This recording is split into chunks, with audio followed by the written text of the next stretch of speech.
tidak lagi absolut, tapi relatif kebalikannya. Kalau absolut kan itu kan mutlak. Mutlak. Kalau relatif, tidak mutlak, tergantung dong. Itu posmo banget. Pernahkah kalian mendengar tentang sebuah kisah dalam sebuah kelas seorang profesor mengatakan begini,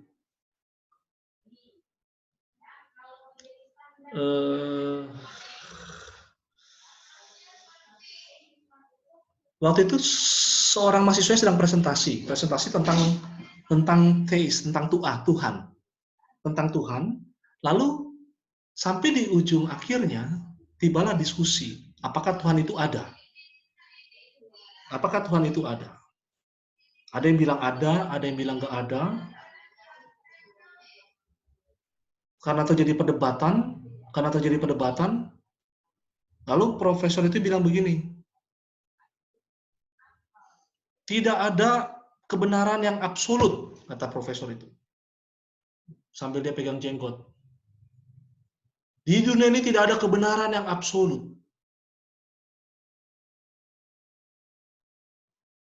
Kalian bisa berikan saya komentar dari komentarnya profesor itu. Lalu seorang mahasiswanya mengatakan gini, waktu Bapak mengatakan di dunia ini tidak ada yang absolut, sebetulnya Bapak sedang mengabsolutkan pernyataan Bapak. Ngerti maksudnya? Waktu dia mengatakan di dunia tidak ada yang absolut, sebetulnya dia juga sedang mengabsolutkan pernyataannya. Jadi filsafat postmodernisme ini,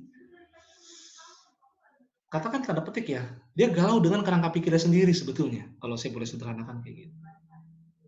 Walaupun dalam banyak hal juga dalam beberapa hal kita bisa dapat respect, ya, kita dapat menghargai atau kita dapat memetik sesuatu yang juga penting dari postmodernisme ini.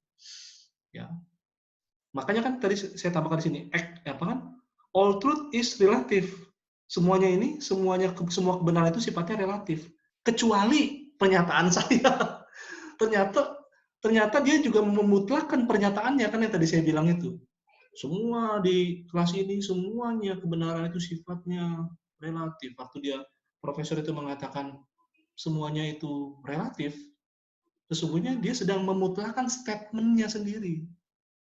Gitu. Bisa nangkap sampai di sini kira-kira? Bisa ditangkap ya? Oke, kita lanjut. Siapa sih tokoh-tokohnya dari postmodernisme ini? Nah, kalian harus terbiasa dengan tokoh-tokoh ini ya. Tolong terbiasa ya. Yang pertama adalah ini, Lyotard. Ya, bukan Guettard ini, Lyotard. Lyotard ini bisa dibilang orang yang pertama atau filosof yang pertama yang menggagas postmodernisme, bisa dibilang gitu.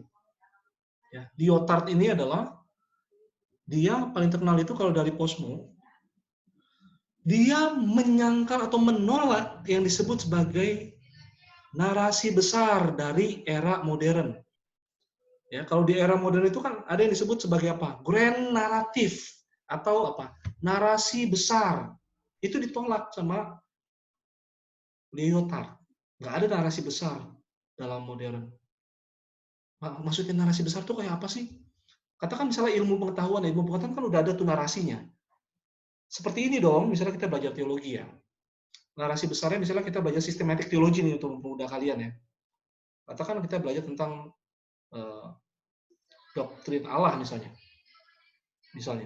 Kalau buat Lyotard, dia akan menolak itu yang sudah menjadi narasi besar. Dan dia akan buat narasi-narasi kecil sesuai dengan apa yang dianggap benar. Jadi dia akan menolak semua narasi-narasi besar yang sudah dibangun oleh orang-orang modern, termasuk dibangun untuk setiap pengetahuan. Itu tadi saya cuma kasih salah satu contoh aja.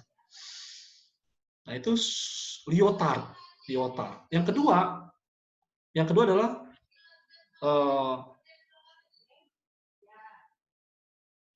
Foucault ya. Foucault. Nah, Foucault ini dia adalah seorang posmo juga yang menyatakan bahwa pengetahuan pengetahuan itu nggak bersifat metafisika. Dia menolak tuh, kalau ciri khas dari Foucault itu. Dia menolak yang sifatnya metafisika, transendental, ya yang jauh itu, yang sangat agung itu dia tolak. Yang sudah melampaui itu dia tolak. Lalu yang universal juga ditolak.